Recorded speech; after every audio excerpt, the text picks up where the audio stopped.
Mi hijo me llamó a la 1 de la madrugada, con la voz quebrada, suplicando 280,000 pesos porque su esposa necesitaba una operación de emergencia y el hospital no la atendería sin el pago inmediato.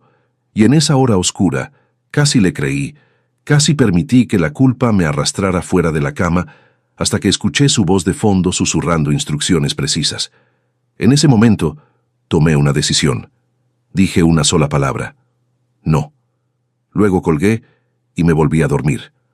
A la mañana siguiente, llamó la policía. Pero antes de entrar en la historia, apóyanos dándole like y suscribiéndote ahora mismo. También quiero saludarlos.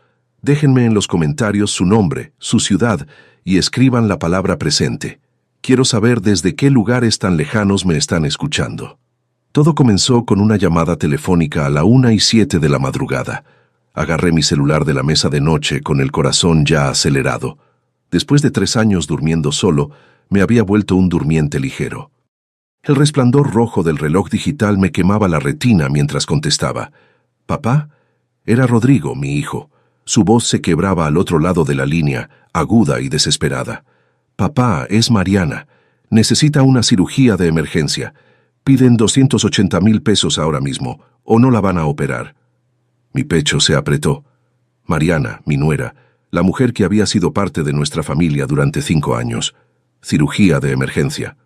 280,000 pesos. ¿Qué hospital? Me senté en la cama, mis pies tocando el piso frío de mosaico. Déjame hablar con el doctor.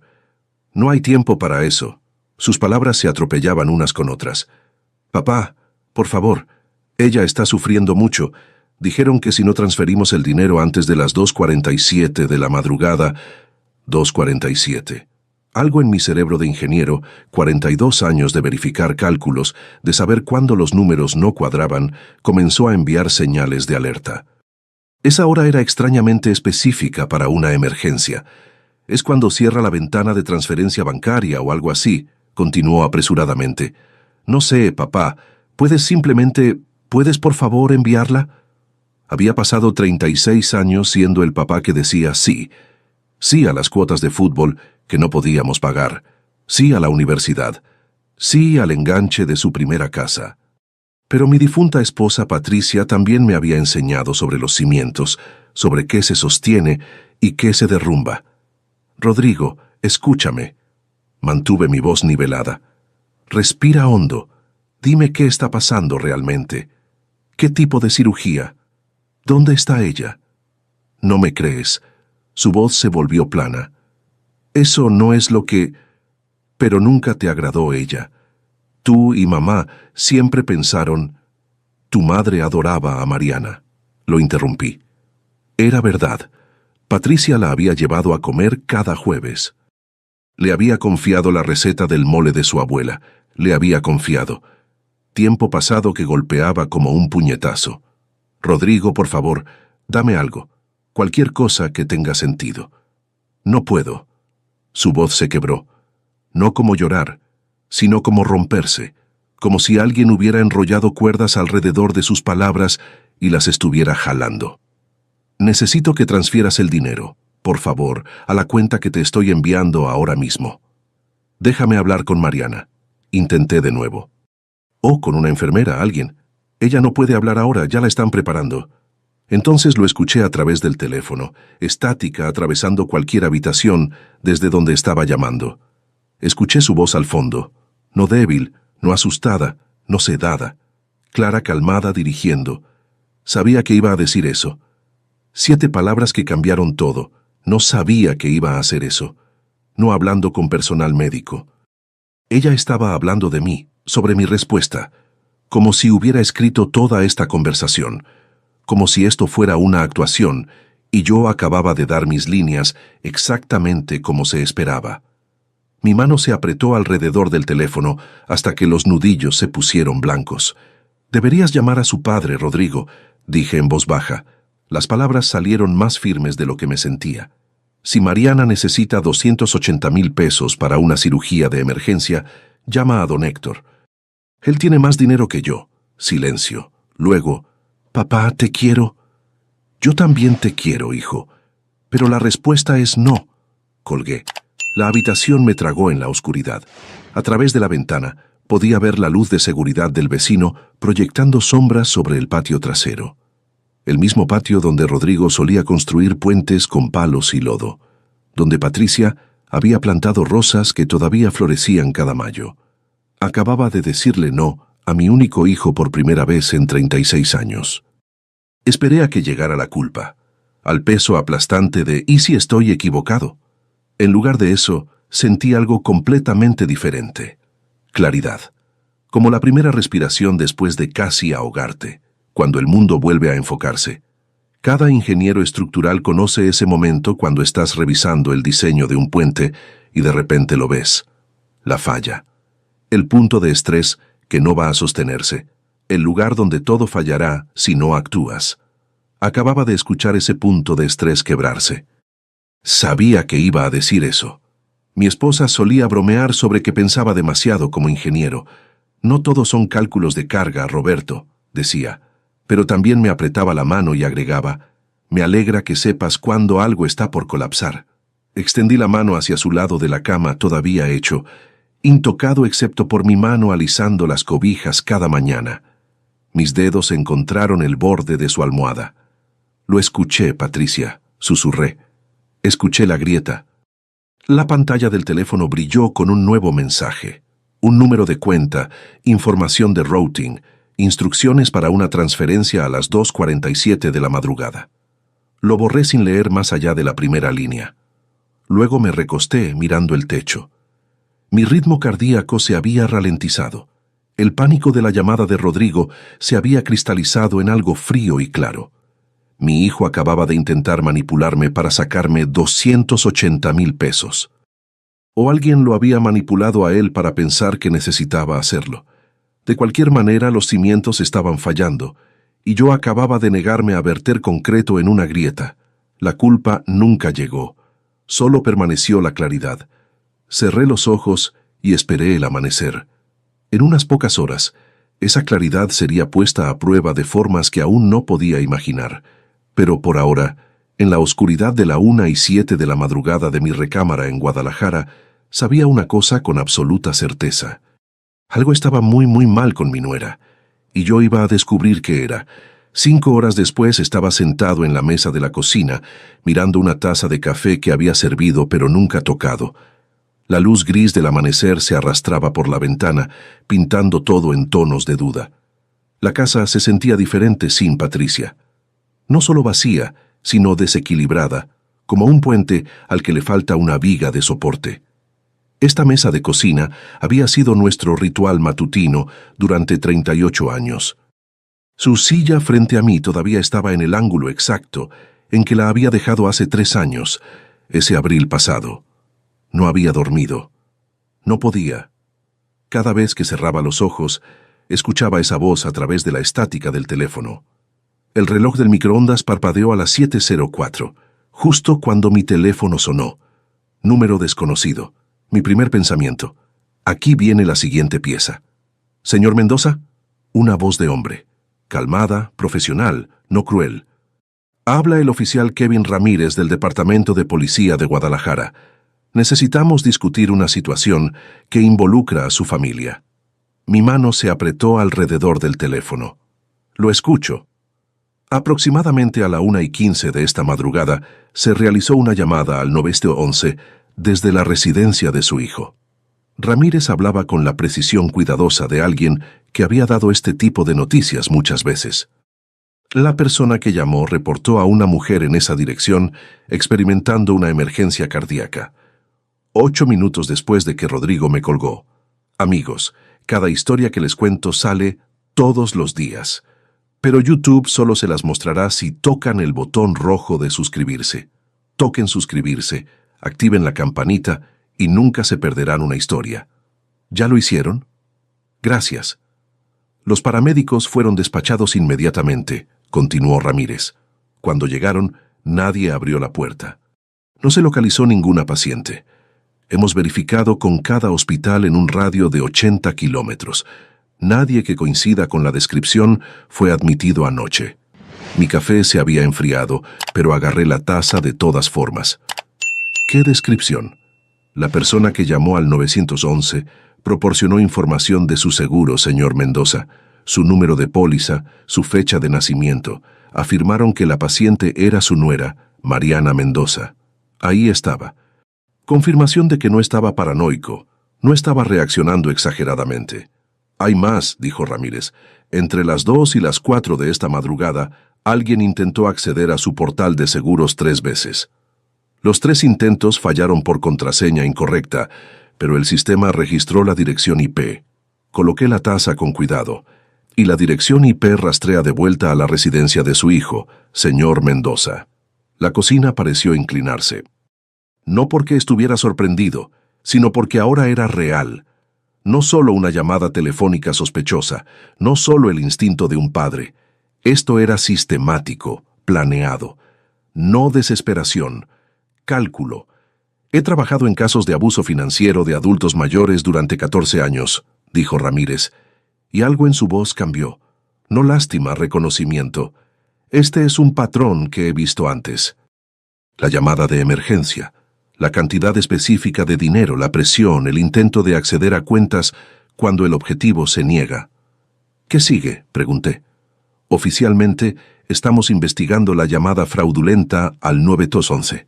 Eso es un delito. Hizo una pausa. Extraoficialmente, señor Mendoza, lo llamo para decirle que se proteja. Congele su crédito inmediatamente. Cambie cada contraseña. No firme nada. No transfiera ningún dinero. A nadie. Entendido. Una cosa más. La voz de Ramírez bajó. Quien esté haciendo esto lo conoce muy bien. Sus rutinas, sus finanzas, sus relaciones. Han hecho su tarea. Tal vez, dije en voz baja, pero no me conocen tan bien como creen. Un latido de silencio. Luego, señor Mendoza, si necesita cualquier cosa, y me refiero a cualquier cosa, llámeme directamente. Me dio su número celular. Casos como este escalan. Quiero que tenga cuidado. Aprecio eso, oficial Ramírez. Una pregunta antes de que me vaya. Dígame, la persona que hizo esa llamada al 911, ¿reconoció la voz? Pensé en mentir, en proteger a Rodrigo, en darle el beneficio de la duda. Luego pensé en Patricia, en las promesas que nos habíamos hecho el uno al otro, en los cimientos que habíamos construido sobre la verdad. ¿No fue la voz de mi hijo en esa llamada al 911, verdad?, pregunté en su lugar. No, señor, fue una mujer quien llamó. Cerré los ojos. Gracias por hacérmelo saber. Después de que Ramírez colgó, me senté en la luz creciente del día y dejé que mi mente de ingeniero hiciera lo que hace mejor: analizar el problema, identificar los puntos débiles, diseñar una solución. Esto ya no se trataba de una llamada telefónica. Esto era infraestructura. Un marco cuidadosamente construido de engaño, basado en acceso, confianza y conocimiento íntimo de exactamente qué botones presionar. La emergencia falsa. La fecha límite específica. La información del seguro. Los intentos en el portal. Alguien había estado planeando esto, y la única persona con ese nivel de acceso a mi vida era la mujer que me había estado llamando papá durante 5 años. Me puse de pie, serví una taza fresca de café y saqué un cuaderno legal del cajón donde Patricia solía guardar sus listas de compras. En la parte superior de la primera página, escribí la fecha y hora. 15 de octubre de 2025, 7:31 am. Luego comencé a documentar todo. La llamada de la 1:07 am, el susurro.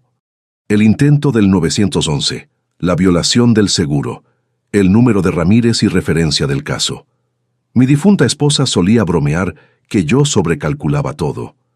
No puedes planear tu camino a través de la vida, Roberto, decía, sonriendo sobre su tema tutino.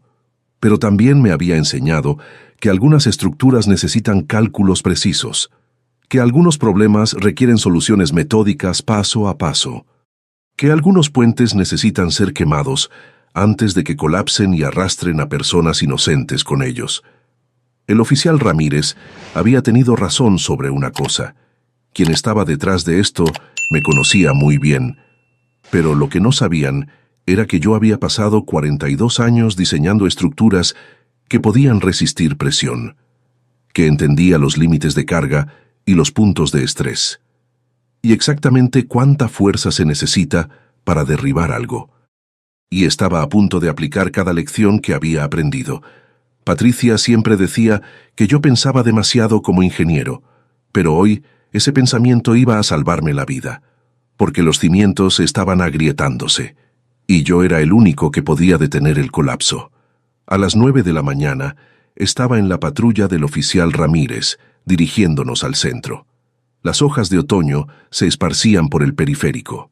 Guadalajara despertaba a un martes que parecía como cualquier otro. No lo era. Nos estacionamos cerca de la Minerva. El Banco Santander del centro estaba en un edificio que había pasado 1000 veces cuando la banca significaba depositar cheques, no documentar robo. Patricia Sánchez me recibió en una oficina privada. Ella había sido mi gerente de sucursal durante 17 años. Había procesado el pago del seguro de vida de Patricia con eficiencia silenciosa hace 3 años. Nunca antes habíamos necesitado a la policía presente. Señor Mendoza. Me estrechó la mano, luego la de Ramírez.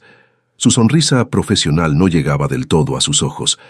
Permítame consultar sus cuentas. La vi trabajar, sus dedos volando sobre el teclado. Observé su rostro. Observé el momento exacto en que el profesionalismo cambió a preocupación. Oh, su voz se aplanó. Oh no. ¿Qué es? Me incliné hacia adelante. Patricia giró la pantalla hacia mí. Hay una transacción pendiente en su cuenta de cheques principal, iniciada a las 2:47 de esta madrugada. El tiempo me golpeó primero. 2:47 AM exactamente, cuando Rodrigo había exigido la fecha límite de transferencia. ¿Cuánto?, preguntó Ramírez.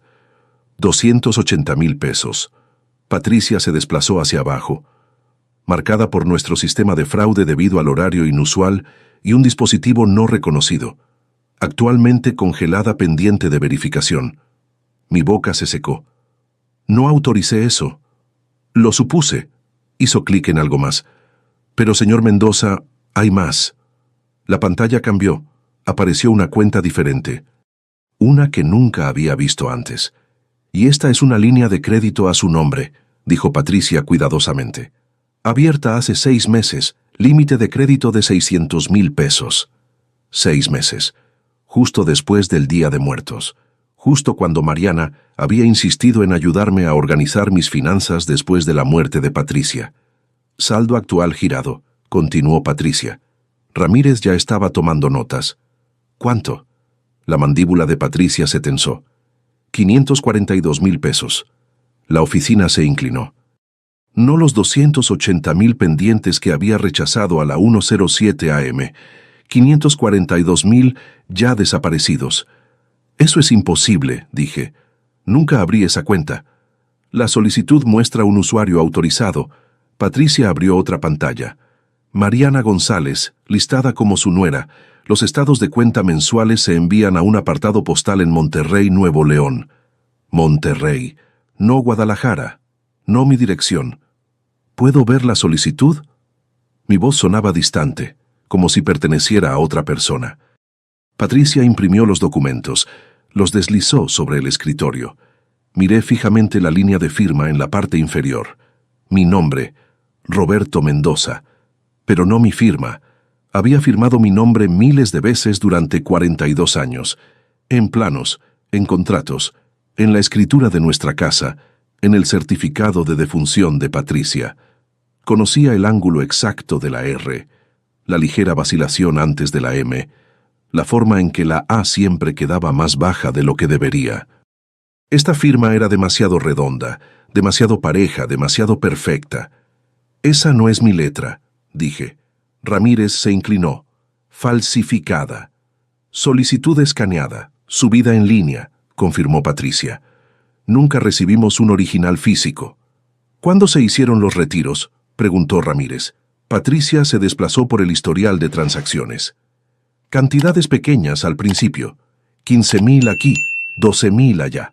Luego más grandes. 80,000, 160,000. El patrón escaló durante los últimos 6 meses. Probando las defensas, dijo Ramírez en voz baja. Pequeños ataques de sondeo para ver qué se nota. Cuando nada sucede, se vuelven más audaces. Miré los números. 542,000 pesos robados mientras yo estaba de luto por mi esposa, mientras intentaba mantenerme unido, mientras Mariana me traía pozole y me preguntaba cómo estaba y me llamaba papá. Señor Mendoza, la voz de Ramírez atravesó la niebla. Este es un libro de texto de escalada en casos de abuso financiero de adultos mayores. Comienzan con acceso, estado de usuario autorizado, cuentas conjuntas, documentos de poder notarial. Luego comienzan la extracción sistemática. ¿Y el objetivo final?, pregunté, aunque alguna parte de mí ya lo sabía. Tutela. Ramírez me miró a los ojos.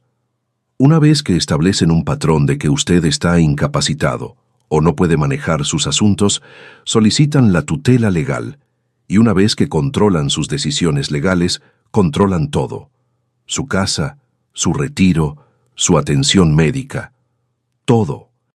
La arquitectura de la estafa de repente se cristalizó. No robo desesperado, construcción estratégica, la llamada de emergencia estableciendo crisis, el fraude del seguro creando un rastro de papel de confusión, la línea de crédito probando mala gestión financiera. Cada pieza diseñada para construir un caso de que Roberto Mendoza, 70 años, ingeniero retirado, no podía manejar sus propios asuntos. ¿Cuánto en total?, me escuché preguntar. Patricia calculó rápidamente. 542,000 ya retirados. 280,000 pendientes. Eso es 822,000 pesos de exposición directa, con intereses y tarifas en la línea de crédito, tecleó. Más cerca de 900,000 pesos. 900,000 pesos. Más que el pago del seguro de vida de Patricia. Más de lo que había costado nuestra primera casa. Más de lo que había ahorrado en mi primera década de trabajo. ¿Qué podemos hacer? Mi voz salió firme, con calma de ingeniero, incluso cuando mis manos temblaban. Presento un informe de fraude inmediatamente, dijo Patricia ya escribiendo, congelando la línea de crédito, revirtiendo la transferencia pendiente. Pero, señor Mendoza, los 542,000 que ya se retiraron y gastaron, la recuperación es incierta. Lo intentaremos, pero estos casos son complicados. Necesitaremos un informe policial, agregó Ramírez. Documentación completa. Esto va a ser un proceso. Patricia imprimió formularios. Ramírez hizo llamadas. Me senté en esa oficina y observé los números en la pantalla. 542,000, 280,000, 900,000, y sentí algo dentro de mí endurecerse. No solo ira hacia Mariana, ira hacia mí mismo. ¿Cómo me había perdido esto? La atención extra después de que Patricia murió, las ofertas de ayudar con el papeleo, la insistencia en ser agregada a cuentas solo en caso de emergencia. Había estado agradecido, aliviado de que alguien se preocupara. Había sido un tonto. Señor Mendoza, Patricia sostuvo una carpeta. Estas son copias de todo: el informe de fraude, la solicitud falsificada, el historial de transacciones. Las necesitará. Tomé la carpeta, me puse de pie, le estreché la mano. Ramírez y yo salimos del banco hacia la luz del sol de octubre, que se sentía demasiado brillante, demasiado normal. El centro de Guadalajara se movía a nuestro alrededor, gente yendo al trabajo, comprando café, viviendo martes ordinarios. Mi mandíbula estaba tan tensa que dolía. ¿Está bien?, preguntó Ramírez. No, dije, pero lo estaré. Porque lo que pasa con ser ingeniero es que aprendes a ver toda la estructura, los cimientos, los soportes, los puntos de estrés. Aprendes dónde es débil, dónde es fuerte y exactamente dónde aplicar presión para derribarlo. Mariana había pasado 6 meses construyendo su estafa. Yo iba a pasar el tiempo que fuera necesario desmantelándola. Cuando salí de ese banco, pensé que perder dinero era la peor parte. Estaba equivocado. El camino a casa me llevó por calles que había conocido durante décadas. Abén López Mateos a Circunvalación, pasando los museos y universidades donde había enseñado clases nocturnas en los años 80. Pero la ciudad se sentía diferente ahora, como si Guadalajara misma se hubiera desplazado ligeramente de sus cimientos mientras yo no prestaba atención. O tal vez yo era el que se había desplazado. Solo en el auto, mi mente vagaba sin permiso. No elegía los recuerdos. Venían de todos modos. Momentos que desestimé, expliqué, perdoné. El funeral de Patricia hace 3 años.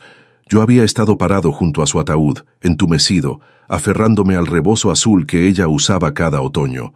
La gente murmuraba condolencias en voces queda, traían pozole que nunca comería, me decían que el tiempo sanaría. Mariana se había acercado, no con flores, no con simpatía. Roberto, cuando las cosas se calmen, deberíamos hablar sobre la casa, para propósitos de planificación. Había estado demasiado vacío para procesar las palabras, demasiado afligido para reconocer lo incorrecto de plantear planificación patrimonial en el funeral de mi esposa. Había pensado que era preocupación torpe, ayuda práctica de alguien que se preocupaba. Ahora lo veía claramente. Había comenzado a calcular antes de que Patricia siquiera estuviera enterrada. Día de Muertos el año pasado. Mariana había llegado con una carpeta de documentos. Solo actualizaciones de planificación patrimonial, papá. Nada complicado. Había firmado la página 1, la página 2, la página 3. Cosas estándar. Actualizaciones de beneficiarios, directivas médicas. Luego la página 4.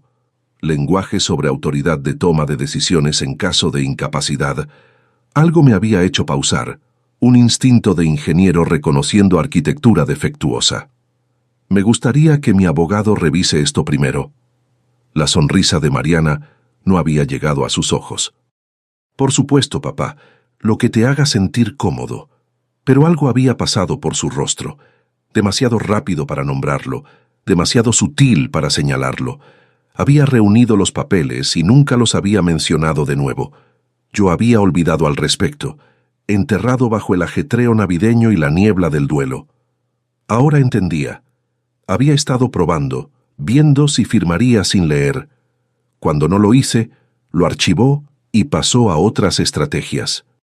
Si quieren saber cómo termina esta historia y conocer muchas más, denle al botón rojo de suscribirse. Es gratis y me ayuda muchísimo.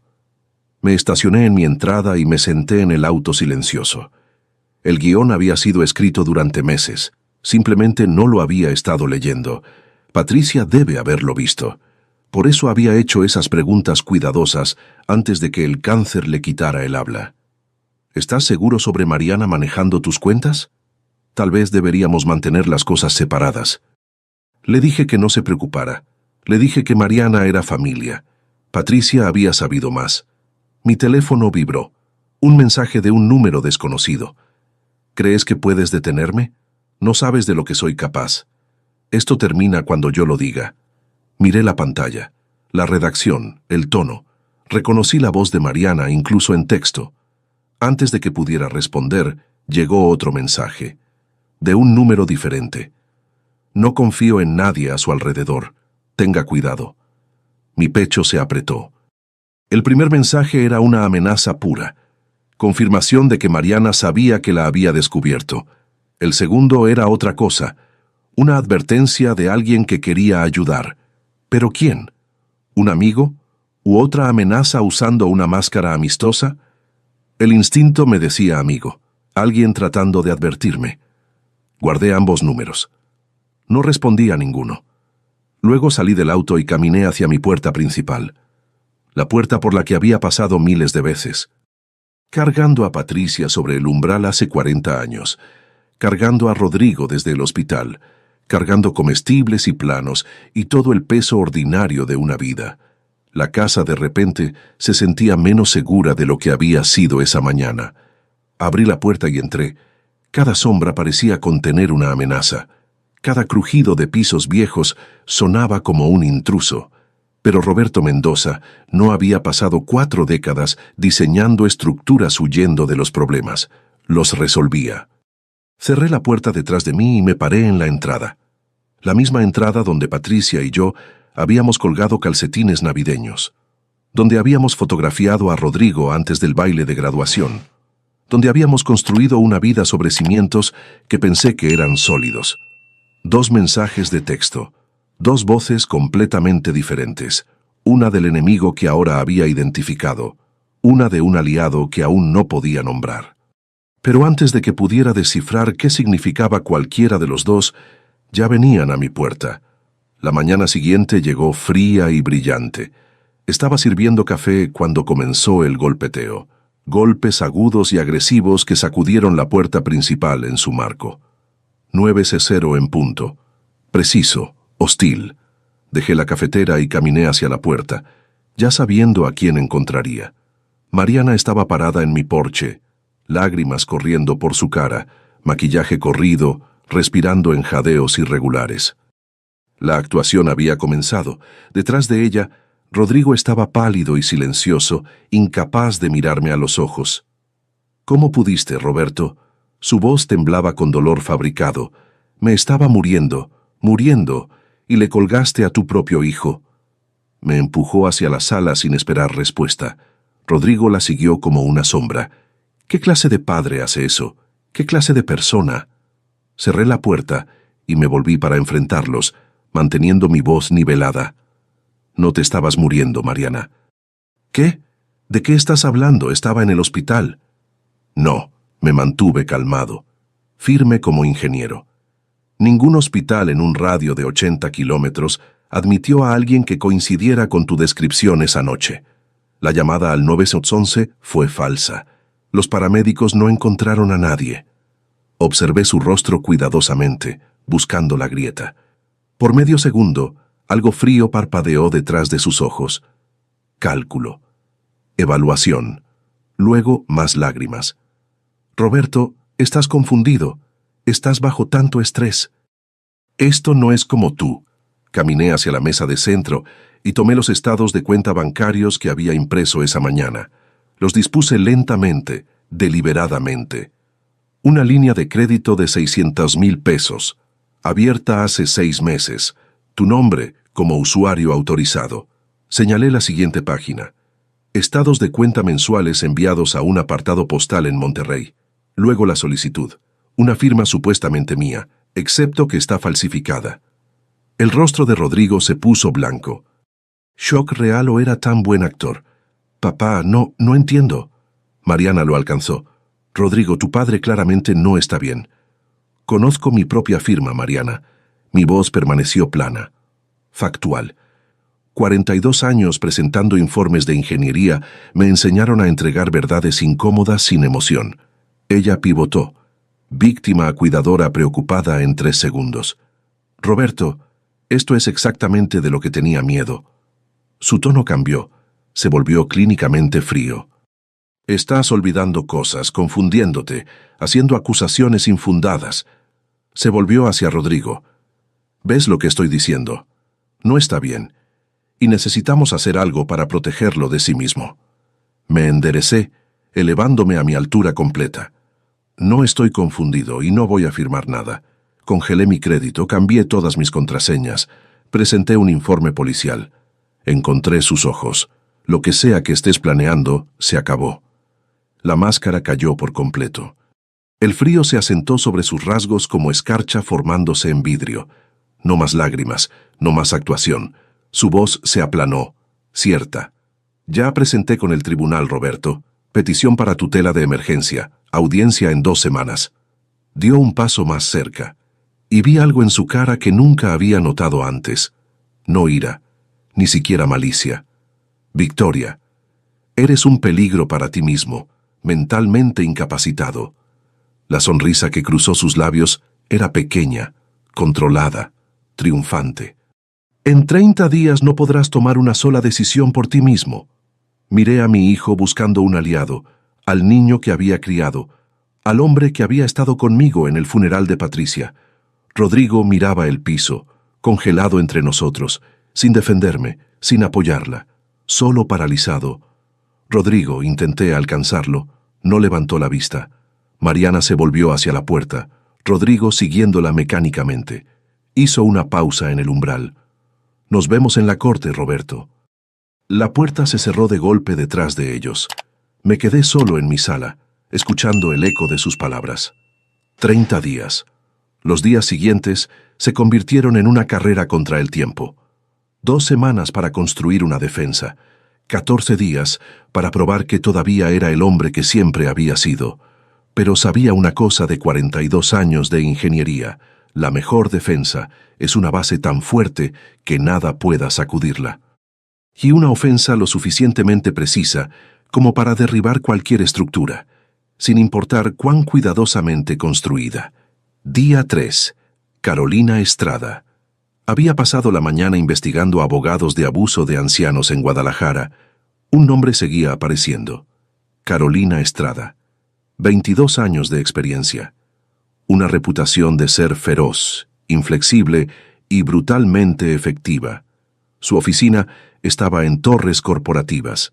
Llamé, expliqué la situación en 30 segundos. «Venga hoy», dijo sin vacilar. «Esto no puede esperar». Su oficina era lo que esperaba. Profesional. Paredes forradas de libros de derecho y títulos de la UNAM y el ITESO. Pero lo que no esperaba era la calidez en su apretón de manos, la forma en que escuchó sin interrumpir mientras contaba mi historia. Revisó los documentos primero, la línea de crédito falsificada, los estados de cuenta, la petición de tutela. Después de 5 minutos de lectura, levantó la vista con una ligera sonrisa. «Señor Mendoza, si su esposa estuviera viva yo querría conocerla. Esto», señaló los documentos, «es una fortaleza. Incluso con tutela, Mariana no puede tocar estos activos, no la casa, no las cuentas de retiro, ni una sola inversión». Me incliné hacia adelante. «¿Ella probablemente no lo sabe todavía?» «Exacto, lo que nos da una ventaja significativa».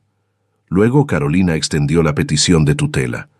Las fotos falsas, las declaraciones de testigos, la carta médica forjada. «Esto es fraude». Su voz se volvió fría, precisa. «Fraude flagrante y procesable. Vamos a desmantelar esto en la corte». Pero advirtió, «Los jueces en estos casos son cautelosos. No quieren cometer un error. Necesitamos probar más allá de cualquier duda que usted está completamente competente». Su estrategia era triple. Primero, evaluación psiquiátrica, pruebas cognitivas completas. La referiré con la doctora Ana Montoya, 32 años de experiencia, testifica regularmente. Segundo, contrademanda. Exponer el fraude. Las fotos son falsas, casa equivocada, comprobable. Los testigos son falsos, no existen, lo probaremos. La carta del doctor es forjada. El doctor Méndez Real proporcionará una declaración jurada. Tercero, ofensiva. Cargos de fraude financiero contra Mariana, cargos de abuso de ancianos. Para cuando terminemos, el juez no solo negará su petición, se inclinó hacia adelante. Estarán preguntando por qué ella no está esposada. Le pregunté la pregunta que me había estado carcomiendo. ¿Cómo pensó que podría salirse con la suya? Carolina se recostó. «Porque lo ha hecho antes, señor Mendoza. Estos esquemas son demasiado pulidos, demasiado profesionales para ser un primer intento. Ha practicado esto. Tal vez tuvo éxito antes». El eco de la advertencia de Patricia. No somos sus primeras víctimas. Día 4. Doctora Ana Montoya. La mañana siguiente, manejé a la oficina de la doctora Montoya en Chapalita. Edificio moderno, sala de espera cálida que se sentía más como una sala de estar que una instalación médica. La doctora Montoya estaba en sus 50, rostro amable pero con ojos agudos y evaluadores que no perdían nada. «Veamos con qué estamos trabajando, señor Mendoza». La evaluación tomó 90 minutos. Pruebas de memoria. Me leyó listas de palabras, cadenas de números, escenarios detallados. Me pidió que los recordara minutos después, luego de nuevo al final. Lo recordé todo, cada palabra, cada dígito, cada detalle. ¿Qué desayunó hace 3 días? Lo describí exactamente. Avena con plátano, café negro, pan integral. Incluso recordé la historia de noticias que había leído esa mañana. Una inspección de puente en el centro había encontrado problemas estructurales, pruebas de razonamiento, rompecabezas de lógica, escenarios de resolución de problemas. Los trabajé metódicamente. Mi mente de ingeniero todavía aguda, todavía sistemática. Si todas las rosas son flores y algunas flores se marchitan rápidamente, podemos concluir que algunas rosas se marchitan rápidamente. No, esa es una falacia lógica. Sabemos que las rosas son flores, pero no sabemos si las rosas son parte del subconjunto de flores que se marchitan rápidamente. Una ligera sonrisa de la doctora Montoya. Correcto. Eventos actuales. Discutimos política, noticias locales, temas mundiales. Yo era coherente, informado. Podía argumentar múltiples perspectivas. Alfabetización financiera. Expliqué mi presupuesto, mis inversiones, mis planes de retiro. La guié a través del fraude que Mariana había cometido, las cantidades, la línea de tiempo. Claro, organizado, preciso, vida diaria. Describí mis rutinas, cocinar, limpiar, mantener la casa, cuidar el jardín, conducir de manera segura, independiente, capaz, relaciones sociales. Mencioné al oficial Ramírez, mis vecinos, Irene. Los almuerzos de los jueves que Patricia y yo solíamos tener con amigos antes de que se enfermara. La doctora Montoya bajó su pluma y me miró con algo parecido a la admiración. Señor Mendoza, usted es más agudo que la mayoría de las personas de la mitad de su edad. Su memoria es excelente. Su razonamiento es lógico. Su juicio está intacto. Maneja sus asuntos competentemente. Mantiene conexiones sociales. Muestra respuestas emocionales apropiadas. Firmó el formulario de evaluación. Me lo entregó. No hay absolutamente nada mal con su mente. Testificaré esto en la corte si es necesario. Sus ojos se endurecieron. Y dejaré muy claro cuál creo que es. Alivio me inundó, no solo validación, munición, evidencia dura para contrarrestar las mentiras de Mariana, pero también realización. Si estaba dispuesta a fabricar esto completamente, ¿qué más había hecho? Tarde. Día 4. Seguimiento con Carolina. Llevé la evaluación firmada a la oficina de Carolina. La revisó, asintió con satisfacción. Esto es exactamente lo que necesitamos. Combinado con exponer su evidencia falsa, su petición está muerta a su llegada.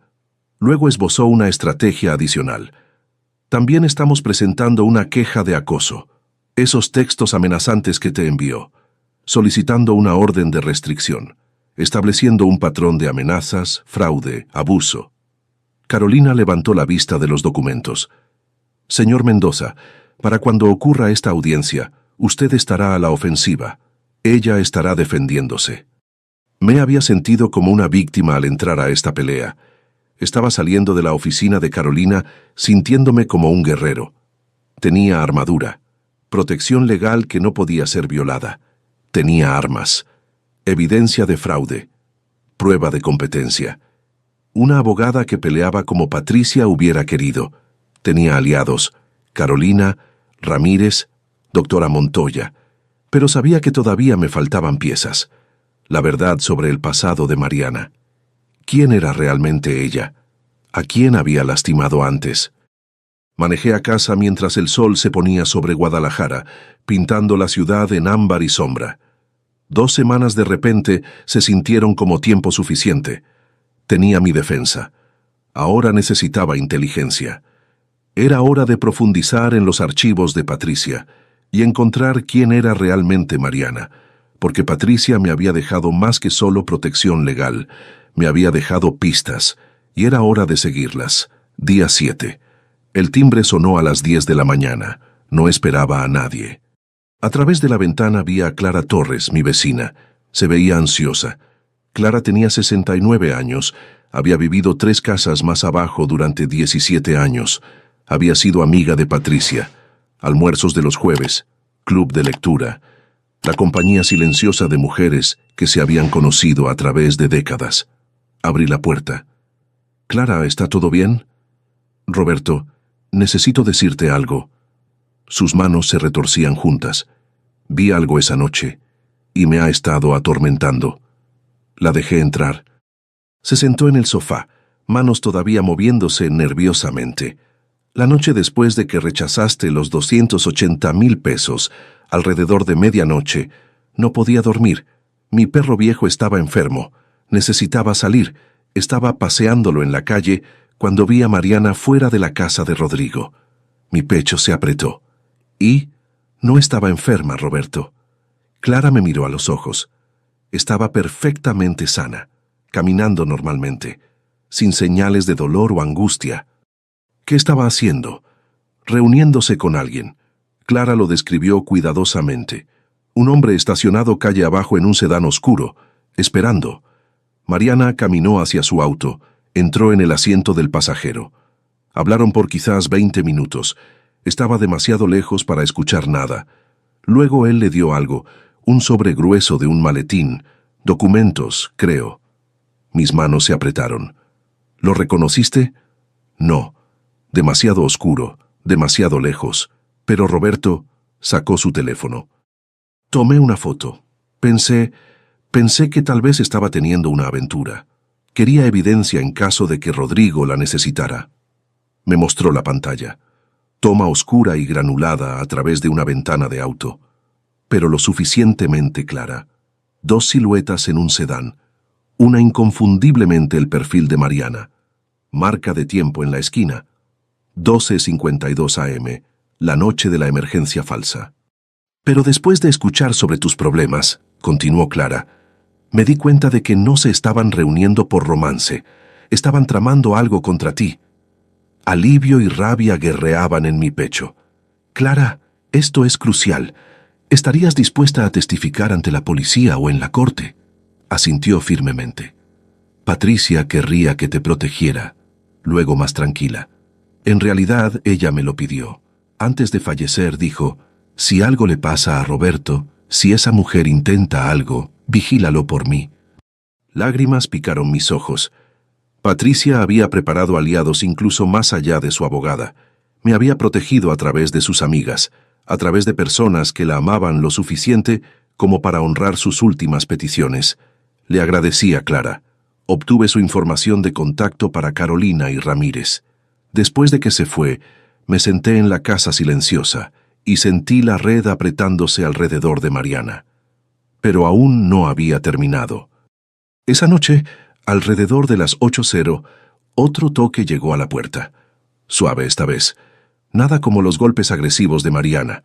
Miré por la mirilla y vi a Rodrigo parado en mi porche. Solo, temblando, mirando por encima del hombro como un animal cazado. Abrí la puerta. Rodrigo. Papá. Su voz se quebró. Necesito hablar contigo.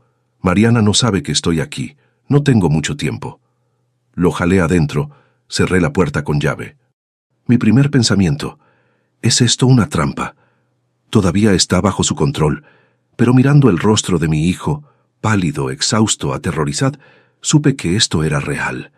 Papá, lo siento. Las palabras salieron a tropezones. Por todo, por no decírtelo antes, por no protegerte.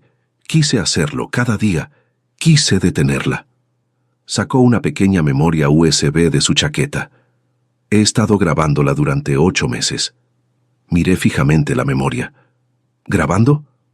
Pensé que estaba teniendo una aventura. La vergüenza coloreó su voz. Instalé una aplicación de grabación en mi teléfono. Funciona en segundo plano. Captura todo. Quería atraparla con alguien más. Hizo una pausa. Sus manos temblaban. Lo que encontré fue mucho peor. Rodrigo explicó. Cientos de horas de grabaciones. Mariana al teléfono con abogados que nunca había escuchado mencionar, planeando la petición de incapacidad, discutiendo estrategias para acceder a mis finanzas, conversaciones con el hombre que Clara había visto, confirmando un socio misterioso. Sus palabras exactas, papá, todo grabado. Citó de memoria, voz hueca. El viejo es más fácil de manejar de lo que pensaba. Otra, Rodrigo es demasiado estúpido para notar algo, solo manténlo distraído. Vi el rostro de mi hijo desmoronarse. La escuché, papá. Escuché lo que realmente piensa de mí, de ti, de nuestra familia. Entonces, ¿por qué? Me detuve. ¿Por qué te quedaste callado? Porque ella tiene algo sobre mí. Las palabras salieron rotas. Algo que usa para controlarme. ¿Qué? Negó con la cabeza. No puedo explicarlo todavía. No hasta que sepa que estás a salvo. Pero cuando esto termine, cuando ella no pueda lastimarnos más, su voz se quebró. Te diré todo. Quería presionar, exigir respuestas, pero mirando a mi hijo, al valor que tomó venir aquí, arriesgar lo que sea que ella tenía sobre él, me contuve. Rodrigo, manejaremos esa palanca juntos, tú y yo. Ahora mismo, esto, sostuve la USB. Esto cambia todo. Alivio inundó su rostro. Luego el miedo regresó. Ten cuidado, papá, ella es más peligrosa de lo que crees. El hombre que Clara vio, lo he escuchado mencionar en las grabaciones. Marcus. Se llama Marcus. No sé quién es, pero han estado tramando esto durante meses, tal vez más. Miró su reloj, el pánico subiendo. Tengo que irme. Si se da cuenta de que me fui. No terminó la oración. El miedo en sus ojos dijo todo. En la puerta se volvió. Te amo, papá. Siento no haberlo dicho antes. Yo también te amo, hijo. Lo vi alejarse, mi corazón doliendo. Rodrigo estaba atrapado en un matrimonio que era esencialmente una prisión. Pero había encontrado el valor de contraatacar. Eso era algo. Me senté en el estudio con 2 piezas de evidencia frente a mí. La foto de Clara. Mariana reuniéndose con un hombre misterioso a las 12:52 a.m., la noche de la emergencia falsa. La USB de Rodrigo. Cientos de horas de grabaciones. La propia voz de Mariana condenándola. Un patrón estaba emergiendo. Mariana tenía un socio, Marcus. Esto no era desesperación amateur.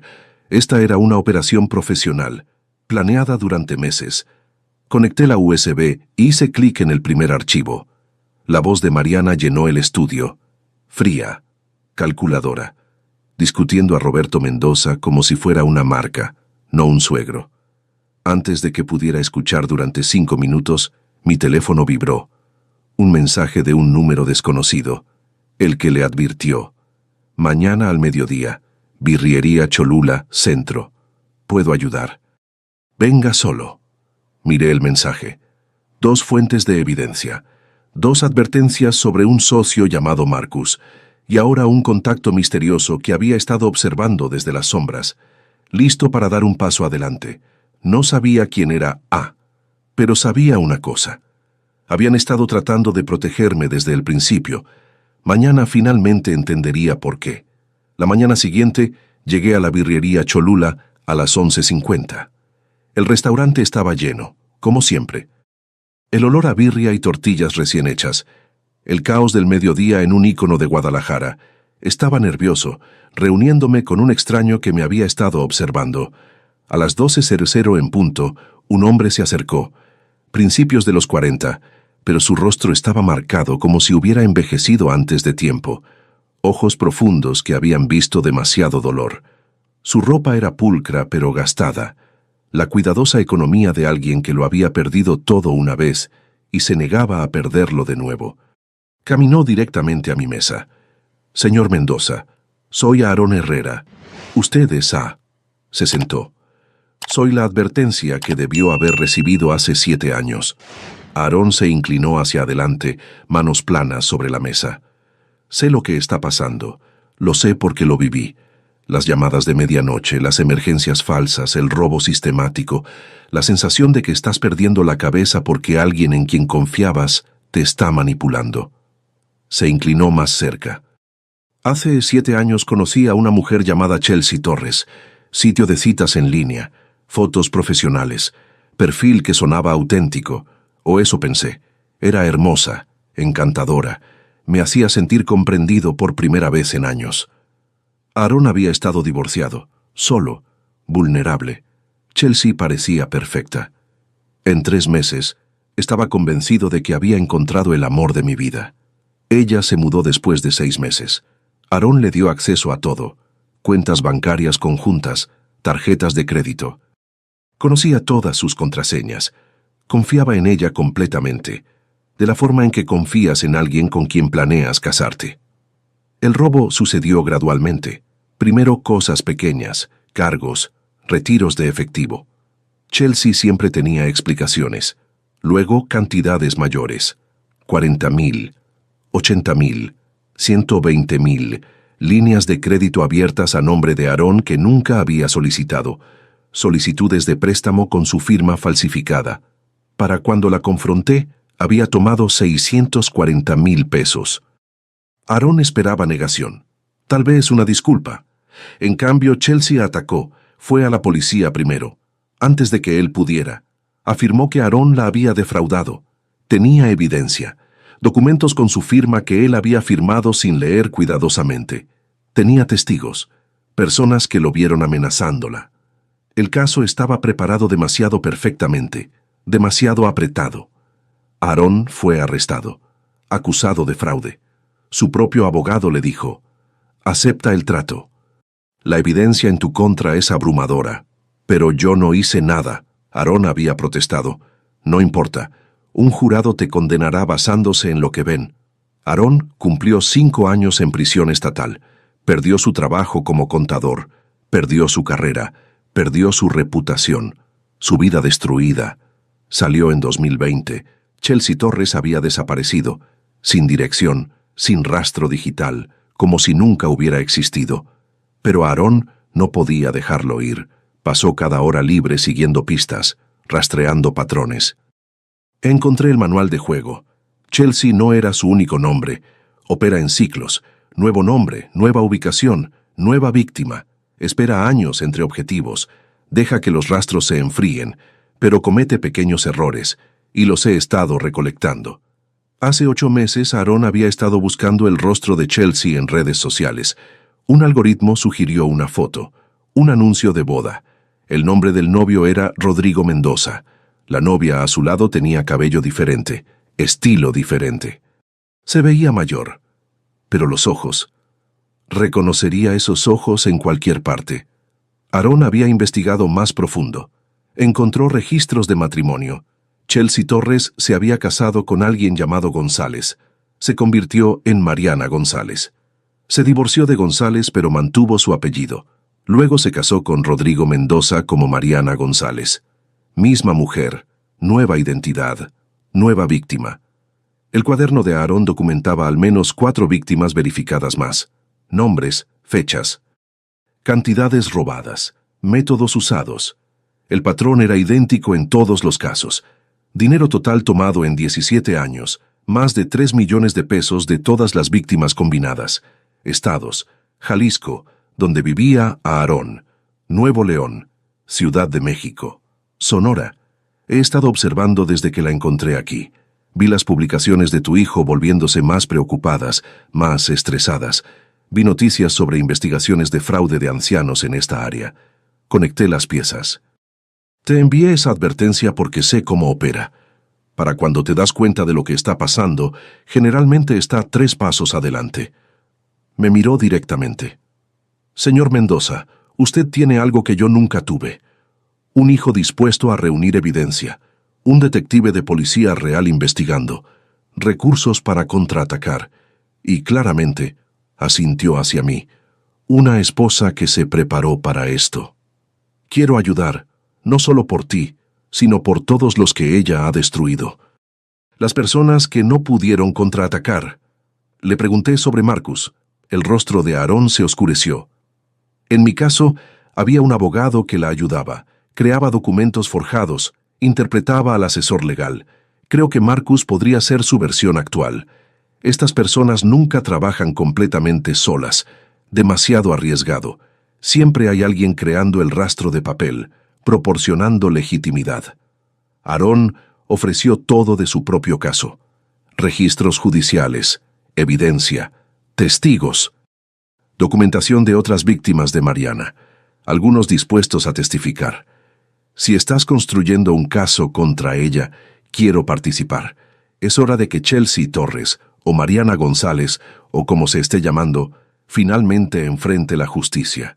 No solo por mí, por todos nosotros. Extendí la mano a través de la mesa. Bienvenido a la pelea, Aarón. Me sentí menos solo. Otra víctima, ahora un aliado. Alguien que entendía la pesadilla desde adentro. Entonces Aarón dijo: «Hay una persona más que deberías conocer, señor Mendoza. Alguien que la ha conocido más tiempo, sabe cosas que incluso yo no sé». «¿Quién?» «Su padre. Héctor González. Está vivo, viviendo en Monterrey». La expresión de Aarón era sombría. «Y ha estado esperando 17 años por una oportunidad de detener a su propia hija». Intercambiamos información de contacto. Aarón prometió enviar toda su evidencia esa noche. Mientras manejaba a casa, entendí la escala de lo que era Mariana. No solo una ladrona, no solo una estafadora, una depredadora profesional que había estado operando durante más de una década, y su propio padre quería ayudar a derribarla. Su propio padre, vivo, no muerto como ella le había dicho a todos, un hombre que había estado buscando a su hija durante 17 años, no para reconciliarse, sino para detenerla. 2 días después, un hombre de unos 72 años tocó mi puerta. Cabello gris, su rostro marcado por más que solo el tiempo. Llevaba peso en su postura, la carga de la culpa y los años. «Señor Mendoza, soy Héctor González, soy el padre de Mariana». Extendió su mano. «Lamento que nos estemos conociendo bajo estas circunstancias».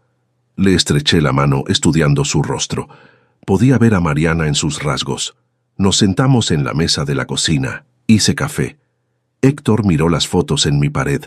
El rostro de Patricia, su esposa. Ella fue quien me encontró, ¿no? Contrató a un investigador privado antes de fallecer. Sí. Héctor asintió lentamente. Mujer inteligente. Ojalá hubiera tenido la oportunidad de agradecerle. Comenzó su historia. Hace 17 años, mi hija vino a nosotros, su madre y yo, pidiendo ayuda. Dijo que estaba en problemas. Necesitaba dinero para empezar de nuevo. Como padres, le creímos. Queríamos ayudar. Le dieron todo lo que habían ahorrado. 400,000 pesos, su fondo completo de retiro. En 2 meses ese dinero se había ido, pero no fue suficiente para ella. Héctor explicó. Mariana falsificó su firma en 3 solicitudes de préstamo. Drenó lo que quedaba en sus cuentas. Abrió tarjetas de crédito a nombre de su madre. Para cuando descubrimos lo que había hecho Victoria, se detuvo. Mariana, como se hace llamar ahora, había desaparecido. Intentaron encontrarla, presentaron informes policiales, pero ella cambió su nombre. Se mudó de estados, no dejó rastro. Mi esposa, Marta, nunca se recuperó. No del dinero, de la traición, nuestra propia hija, el niño que habíamos criado, amado, protegido. Marta murió 4 años después. Sus últimas palabras fueron preguntándome por qué. ¿Por qué nos hizo esto? Héctor cerró los ojos. Señor Mendoza, necesito decirle algo de lo que me avergüenzo. No siempre fui decente. En mis años más jóvenes fui un estafador, escala pequeña, nada violento, pero esquemas, estafas, fraude. Se detuvo mucho antes de que naciera Victoria. Trabajó honestamente. Pero había aprendido esas habilidades, y fui lo suficientemente estúpido como para enseñárselas. Cuando Victoria era adolescente, mostró un don para leer a la gente, para saber lo que querían escuchar y reflejárselo perfectamente. Pensó que le estaba enseñando habilidades de supervivencia, cómo negociar, cómo persuadir, cómo protegerse. Pero lo que realmente le enseñé fue cómo manipular, cómo falsificar firmas, cómo ganar confianza y explotarla. Cada técnica que usa ahora, yo le di esas herramientas. Su voz se quebró por primera vez. Creé un monstruo, señor Mendoza. Todo lo que sabe, todo lo que se ha convertido, yo construí eso. La he estado buscando durante 17 años, no por venganza, no por el dinero, por redención, para asegurarme de que se detenga, para que nadie más tenga que sufrir por lo que cree. Me ofreció un folder grueso, registros judiciales, estados financieros con firmas falsificadas, fotos de Victoria Mariana bajo diferentes nombres a través de los años. Testificaré, señor Mendoza, contra mi propia hija, en la corte, bajo juramento, lo que necesite. ¿Realmente harías eso? ¿Condenar a tu propia hija? Ya no es una niña, es una criminal, y lo más amoroso, lo único amoroso que todavía puedo hacer, es detenerla. Tal vez la prisión la obligue a enfrentar lo que se ha convertido. Tal vez esa sea su última oportunidad de redención. Con 3 víctimas dispuestos a testificar, evidencia financiera, las grabaciones de Rodrigo, podíamos construir un caso integral, cargos multistatales, fraude electrónico a través de líneas estatales. Eso es federal. Ella está mirando de 20 a 30 años si es condenada por todo. Se formó un plan. Yo invitaría a Mariana aquí. Le diría que quiero llegar a un compromiso. Ambiente controlado. Cablearemos tu casa. Haz que hable. Atrápala en mentiras. Graba todo. Una trampa con sus propias palabras, la evidencia y todos estos testigos. Ella está acabada. Miré alrededor de la sala. Aarón, Héctor, Ramírez al teléfono, Carolina en la línea, más Rodrigo en secreto, Clara Torres, doctora Montoya, evidencia del banco, una alianza de personas que Mariana había lastimado o intentado lastimar, todos unidos para detenerla. Tenía evidencia, tenía testigos, tenía un plan. Pero la advertencia de Héctor resonaba en mi mente. Los animales acorralados pelean más duro. Y Mariana había pasado 17 años perfeccionando el arte de sobrevivir. Estaba a punto de apostarlo todo en una trampa final. La pregunta era, ¿ella lo vería venir? Y cuando finalmente la enfrentáramos, ¿cuánto daño podría causar antes de caer? Tenía 2 semanas antes de la audiencia, 14 días para construir el caso perfecto, pero ahora tenía algo más, tenía un ejército, y Patricia, donde quiera que estuviera, estaba sonriendo. Porque juntos íbamos a terminar lo que ella había comenzado, y Mariana González finalmente enfrentaría la justicia. Si te gustó esta historia, haz clic en suscríbete y cuéntame en los comentarios qué parte te impresionó. Mañana hay más. Nos vemos allí.